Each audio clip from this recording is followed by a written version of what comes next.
All right, let me quickly cut across to Oleksandra Matviichuk, who's joining us to give us an insight into where this war is headed on 33rd day.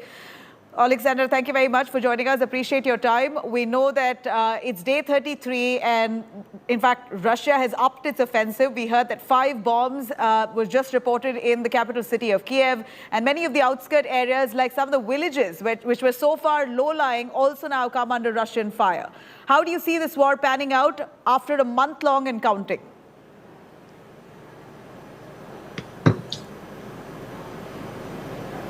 Hi, can you hear me? Yes, but I lost connection. Please repeat your question.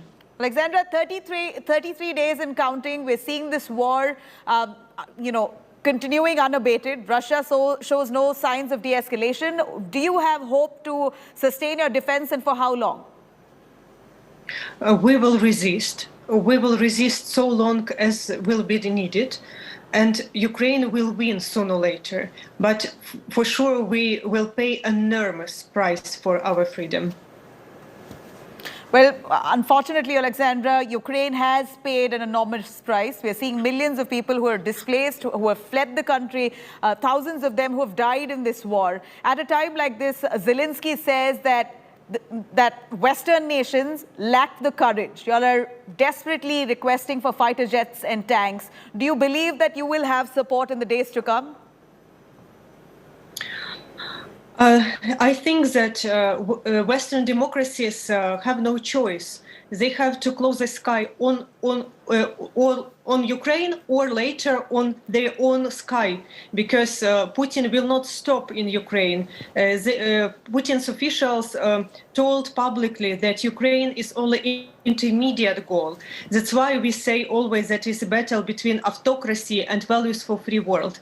But I hope that it will happen more soon, because we want to be a witness of our victory. And now people in Ukraine are dying because of lack of courage of Western democracies.